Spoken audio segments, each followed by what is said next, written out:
You guys coming at it opposite. I feel like I'm being attacked right now. Yeah. So actually, if your mic, just sit over here. That'd be great. Yep. Thank you, Chris. There we go. Now I can be heard. All Hey, right. Josh, how you doing? Good, Michael. How are you? Doing well. Now you were flying down to South by Southwest, or you just flew back from South by Southwest? I flew from South by Southwest this morning, and I'm flying back to South by Southwest tonight. Thanks for coming in for this Smart Talk and checking stuff out. I want to talk a little bit about Innit, but just to set context for everyone, explain what Innit is and what you guys do. Sure. Well, Innit is an eating technology company, and we are developing a connected kitchen platform, which essentially is a hub that connects the entire eating ritual, from the way people think about what to eat, to discovering meal content, to being able to actually shop for groceries, prepare and plan a meal, to then actually cooking it. And so, as we see with the proliferation of all these amazing connected devices out here, we believe that there's going to be a day in which consumers likely aren't going to want to use 4 or 5 different apps to actually get through one meal. And at Innit, we're focusing on essentially connecting all of those experiences together so that you can have a singular digital experience. You guys have an app, you also create software, and you partner with large appliance manufacturers. Some of those have been announced, like LG. I think you've announced Philips.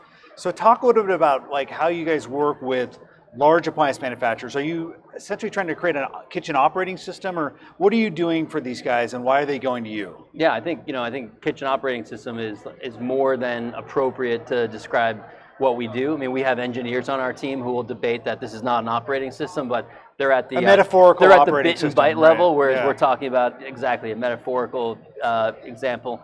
And our strategy right along has really been to look at kind of the entire world of the kitchen, right? So you have appliance manufacturers, you have grocery retailers, e-commerce retailers, food manufacturers, health and wellness. Those are all obviously kind of spheres of what we now consider to be the connected kitchen. And at Innit, what we've done is we've approached large appliance manufacturers and basically approach them with kind of the following value proposition. First is, listen, everyone is in the world today, at least in the US, only 5% of kitchens all have the same brand of appliances. So in turn, what that means is that ultimately that consumer is going to be left with somewhat of a bifurcated experience if they're using your app to cook with your oven, another person's app to cook with the cooktop, etc. So what we're focusing on is bridging that and integrating all of those together, as I said earlier. Second, and also probably even more important, is today both large and small appliance manufacturers, when they're selling products in the Home Depots of the world, the Best Buys, the Lowe's, they don't know who that consumer is. They have no idea, that person's first name, last name, email address, and frankly, consumers aren't really compelled today to fill out those, warranty cards, because there's kind of a low value perception in their eyes. So where we see also our value, and where appliance manufacturers are seeing a lot of value in what we're doing, is by creating an incredible digital experience that can really take someone end to end, from planning a meal to cooking a meal, and really helping increase confidence, reduce time in the kitchen, enable people to spend more time with their families. This is what we believe is going to compel someone to likely share their information with the appliance manufacturers. Right. And so as a result of that, that's also what we call customer relationship continuity, and the ability to just kind of out of the gate create a higher level of value, to kind of reestablish those relationships. We're in that awkward phase. I talked a little bit about this during my Smart Kitchen Summit, or my address over there. We're in that awkward phase in the Smart Kitchen where we were in Smart Home, where there's a bunch of different software ecosystems. Like you mentioned, there's maybe an appliance with its own app, then you go to the next appliance that has its own app. And so we're in this weird phase, and you don't want to, and as we know, the cooking journey goes across all these different appliances. So you guys, in some way, are trying to bridge that. But how open is your approach going to be? Are you guys saying, well, we want to plug into other software ecosystems to work? Because quite honestly, there's going to be other software out there, right? So like the Perfect Company. So talk a little bit about that. Yeah. Well, I mean, first we have like a completely appliance agnostic strategy. So that's been very important to us from the very beginning. That, you know, I mean, our whole entire philosophy is the way you eat, and that means the way someone eats in their own home, the way they want to, and we at Innit feel very strongly that we want to be able to support that. So that means being agnostic out of the gate. And to your point, it also means being able to, you know, integrate into other types of software, other types of platforms. We really see kind of two different developments. We see appliances being manufactured both large and small with what I would consider a companion app, which is very much kind of a one-to-one relationship. That app has been specifically designed to control that appliance. And then we see platforms like ours really focused on kind of bridging all of those appliances together. The value of a companion app historically has been that that app has a lot of deep functionality, deep control, a lot of capabilities that maybe a generic platform wouldn't be able to offer or extend to the consumer. And what we're trying to do is we're trying to really approach both sides of that. We're approaching our partners with the value proposition and the commitment of being able to offer very deep experiences with their specific appliances within our platform. And we're also saying, look, it's okay if you want to have a companion app also. We think those things can coexist. And then in addition to that, there are other, you know, players out there, whether it be content players who we're focusing on now integrating. And so we really see ourselves more as a Netflix and a Spotify, you know, rather than ABC or NBC or a media channel. We really see ourselves as facilitating content, making it actionable, facilitating connectivity with appliances, making those experiences incrementally better, but trying to really remain, if you will, Switzerland in the process, so that, you know, we can really be a platform that integrates to everything out there. One of the ways in which these devices and experiences have been glued together around Smart Home, I think, increasingly has been through voice assistants. And so you guys are down at South by Southwest, and I think there's a demo of Google doing some interesting things. I saw you guys at CES also doing some Google Assistant stuff. Talk about what you're doing with them, because I think that's fairly interesting. Yeah, I mean, Google has been an incredible partner of ours, and, you know, we get oftentimes asked the question, you know, why do we need Innit? You know, if I'm a hardware manufacturer, I can connect directly into Google. We don't really need you guys. And the answer is that's true. If you want to send a basic command through a Google action, sure, you don't need Innit. But you do need Innit when you want to start worrying about the quality of your food or all of the culinary and food information and knowledge that you need. So what we're doing with Google is we just announced our partnership with Google, where we are enabling our app to be fully controlled via voice. And in fact, we're the first app in the world, not just cooking app, but first app in the world to leverage Google Actions to actually fully navigate a digital experience. Because up to this point, it's largely Google Assistant Actions have been used to control hardware. Exactly. It's been your lights, your thermostat, right. You know, your coffee maker, but it hasn't actually been an app. So you can actually see the demo on our website. But I can actually put my Android or iOS phone on my kitchen countertop, and I can talk to my Google Home device and say, okay, Google, let's cook with Innit. And it will open up kind of the Innit program. And then from there, I can navigate the app. So I can say next step, or hey Google, show me video, or a number of different actions. And, you know, this is kind of addressing the question of people saying, well, you know, when I have a phone or an iPad in the kitchen, my hands are dirty, I've got chicken hands. It gives a multimodal experience, because one of the things I've had with voice is like, I don't want a recipe read to me. Exactly. I'm a very visual person. So if I'm cooking it, but I can combine the voice commands with the visual experience that's showing me doneness, or that how to cut that onion, like that's important to me. Yeah, you got it. We really feel like that is the long-term, you know, what the long-term experience is going to be like. Likely, some people will cook, you know, maybe purely through voice. Others will maybe cook purely through some kind of interface or screen. But really, there's so much value in really mixing those two medias together to create a really immersive experience, and that's exactly what we've done. So you're going to be able to see the videos, the guided cooking instructions through our app. You can also auditorily hear the instructions, and you can interact. And eventually, it won't just be on that pane of glass, which is your phone, but you can imagine it can be extended to many other surfaces or many other panes of glass in the kitchen. I want to talk to you about recipes. Now, I think it's been famously said, Tyler Florence went on our stage at Smart Kitchen Summit, now kind of famously said, recipes are dead. And I think in a way, it's interesting because I think in a way Innit is doing recipes in a new way. I actually think recipes and reinventing recipes is a really interesting point of action right now in the kitchen. There's people doing really interesting things, making recipes shoppable. So taking a recipe, knowing there's ingredients and shopping from within that, connecting to Amazon or Instacart, making a recipe modular and looking in the refrigerator. Say I have a tomato, I have some ground beef, and I have lettuce. I can then have some sort of app tell me what I can make with those ingredients. So you guys are doing that. So I don't think you guys are just reinventing the recipe. I don't think the recipe's dead. How do you feel? Would you want to restate what Tyler said at this point?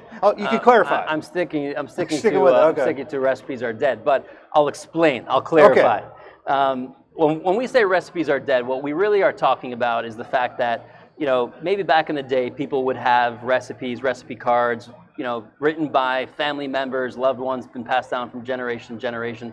But ultimately, what we know through consumer research is that most consumers today are not cooking verbatim. They're not following a recipe word by word Monday through Friday. In fact, most consumers are not using recipes at all Monday through Friday.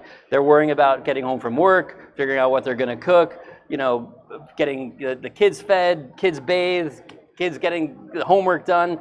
We're not, pulling out these very sophisticated recipes kind of as we think of them and using them Monday through Friday. So first of all, we're seeing kind of a change in just recipe utilization in general. And then from there, when we do see the way recipes are being utilized, what we know is that more often than not, people are finding that they're missing ingredients or they're substituting ingredients because of allergens or health concerns or other types of factors.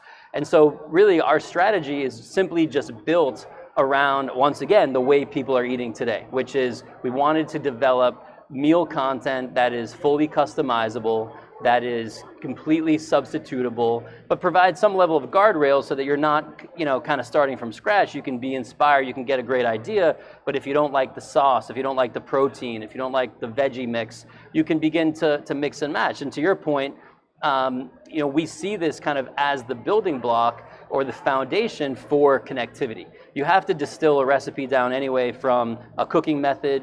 Chicken gets cooked in an oven with a certain type of instruction. Vegetables get cooked maybe somewhere else, some way else, and ultimately that has to be done anyway. So we took a very much kind of a bottom-up approach to think about, all right, if we've got to kind of distill down a recipe to make it actionable, not just shoppable, but fully actionable across the kitchen, from shoppable to then kind of explaining how to make it and ultimately communicating to your appliances, why don't we think about content a little bit differently? And so that's the approach that we've taken. And it's very much been something that has really resonated with our partners, our consumers. People are loving it. It's a magical moment when you click on this meal, and historically you think you're kind of confined to that meal type or that recipe, and all of a sudden you can make that a vegetarian dish, or you can change the protein or change the veggies. That's really, delighting our consumers, and we're investing a lot of time and energy in, furthering that mission of making all of our content customizable. Now, I'll end with this. We are still going to be supporting what we call kind of conventional or static recipes. So as a lot of our partners want to integrate content that they've worked very hard on creating, and they're not quite ready to make it customizable or substitutable, soon you will be seeing recipes or meals in our app, we prefer to call them meals, that actually are not customizable. And so that's going to support kind of a whole new wave of an influx of content that you're going to be seeing coming into our platform. Now, I do want to go and ask if there's any questions. If you guys have any questions, let me know. If you can't think of one now, I'll come back to you. So a couple things I've heard you say. One is I heard you earlier mention health and wellness is a big focus. We also heard about customization and this idea of ultimately personalization. And I think those are kind of three things we can tie together. One of the things I think we're going to move towards as we move towards like more evolved wearables, understanding what my molecular kind of biological state of the day is, where I'm sitting from an exercise standpoint, where I'm sitting from a kind of like, have I eaten that day? I could see real personalized food decision making being integrated into the smart kitchen. Have you guys given that some thought, plugging into those, maybe allowing food delivered to you based on what you want to eat over the next week, based on it's a great personalized question. meal kit? Yeah, it's a great question. Well, first, many people, or some people may know, we acquired Shopwell about a year ago. And, we, don't have much to say about that now other than, there's some exciting things, in the pipeline. And that's really, Shopwell has 2.5 million downloads. They were the leaders in personalized nutrition. And so not only is that personalized nutrition engine powering the current Innit experience, we have some other thoughts as to kind of how to reboot that experience. When it comes to personalized nutrition and connecting that to cooking and grocery purchasing, we're pleased to announce today that we're going to be tomorrow launching a partnership with Chef'd. And the reason we love Chef'd is Chef'd first and foremost is a branded meal kit. But what Chef'd is also doing is really focusing more on kind of meal fulfillment solutions. So, the vision of one day kind of being able to simply curate or make your own meal kit is going to come to fruition. And they're partnering with us to leverage our technology to do that. Because we know today in the meal kit industry that one of the shortfalls, and we've read a lot about it in the news recently, is that, consumers kind of buy one or two maybe, but then they kind of start feeling that they're somewhat confined, that they're stuck to a menu, that you have to cook a certain amount each week. And what our technology, along with Chef'd, is going to enable people to do is to really start to kind of create what I call kind of laser guidance around, meal fulfillment. So it's not just about ordering from Fresh Direct or Instacart or Amazon. It's about even being able to get, pre-chopped, pre-prepared ingredients based on your customized meal exactly when you want it. We're here at the Houseware Show, and when I think of Innit, I oftentimes think of bigger appliances. You guys have done deals with like LG, for example. But a lot of the appliances here are kind of countertop appliances. They're oftentimes lower price points. Talk about, have you guys given a lot of thought towards like your houseware strategy and like the countertop appliance strategy? And where does Innit fit in that picture? Yeah, Innit is very much focused on the small appliance space. Obviously, last year we spent quite a bit of time on large appliances because we felt that we really wanted to, there's typically longer lead times and longer R&D cycles with large appliances for a variety of reasons. But this year, we're very much focused on the small appliance space. We announced a partnership with Philips earlier this year, around December, when we launched our platform. And the way that we see small appliances kind of coming to fruition on our platform is that first and foremost, they don't even need to be connected. What we know about small appliances today is that oftentimes people, buy them and forget about them. So we're doing a lot of interesting things around appliance awareness. How can we even just remind you that this meal you want to cook tonight would be better served if you use this blender or that particular, let's say pressure cooker.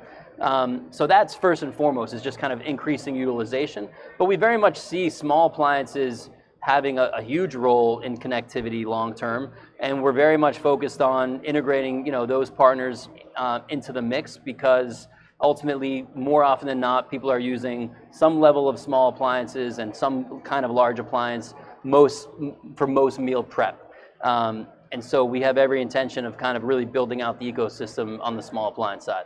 Yeah, if you can remind me of all those like kitchen gadgets I bought and stowed away, exactly, and I forgot about, that is huge. I have it in my house just for that.